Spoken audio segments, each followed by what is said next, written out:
Welcome to Balanced Body Podcast. My name is Dr. Brent Anderson, physical therapist with Polestar Physical Therapy and Pilates in Miami. And I often get asked the question of people wanting to treat scoliosis. Well, one thing I always like to tell people is scoliosis is more prevalent than non-scoliosis. So the truth of it is we go around, the number of really perfect spines that I've seen in my life, I could probably count on both hands, where the number of people I've seen with some kind of deviation is great.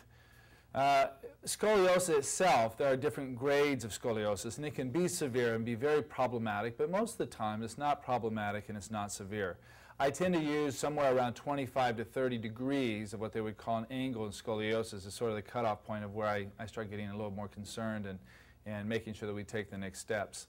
When we work with young children, particularly in their 10 to 14, 15-year-old girls, who have been identified and diagnosed with scoliosis, particularly a rotoscoliosis and an idiopathic scoliosis. Idiopathic coming from the word idiot, meaning we just don't know what causes it.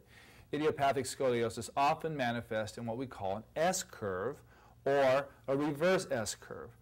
The back disc, BAC disc, designed by Jean-Claude West and manufactured by Balanced Body, have been a godsend in the ability for us to give home exercises to our young patients who are trying to do corrective exercises for their Pilates or for their scoliosis. One of the things I need to make very clear here is, again, we're not always looking for correction as much as we're looking for function. So here these are corrective exercises, but do not let this be the only thing that you do with patients who have scoliosis. Make sure that they have a well-rounded Pilates program. I mean, Pilates is beautiful for scoliosis. So let's take a look at this, and let's assume that Jamie has an S-curve scoliosis. So from the top, what that might look like would be coming from the shoulder. She would have a curve here in the thoracic going towards the left, the concavity, and the concavity going towards the right in the lumbar spine. So what I'm going to ask her to do is she's laying on top of these two rotating discs that are padded, and her feet are on top of some soft balls that will allow her legs to migrate as I ask her to move her spine. And in order to open up the convexity of the lumbar, I'm going to have her reach her left leg down and away. So the rotation of the pelvis in the coronal plane actually opens up the spine on this side and allows that lengthening to take place. And return. And reach left again. And return. And reach left again. And relax. Now the thoracic curve I mentioned comes towards me this way. So now she can bring her hands up.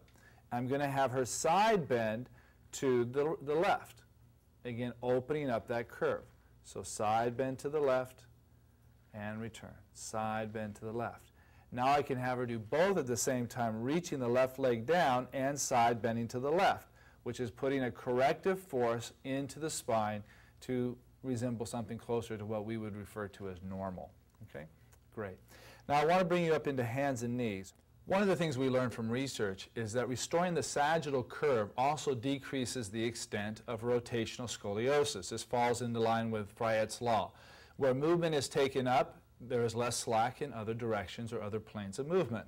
So in this position, what I want to do is I want to restore as much of the kyphosis as I can in her thoracic spine. Yeah. And then to give a little bit of extension in the lumbar spine. And now we're still assuming the same exact curve of the spine. So we're assuming this S curve. If we want to open up the lumbar curve, we're going to have her take her feet to the right, yeah, and come back. And again, repeat that, just to the right, opening up that lumbar curve. And then if I want to open up the S curve on top, I can have her go to the left with her arms and her head. And back to center. And again, maintaining that, yep, there you go, good, to the left and back to center. These are two basic exercises with the back disc that are very friendly and able to teach a lot of proprioception to a person that has or has been diagnosed with scoliosis.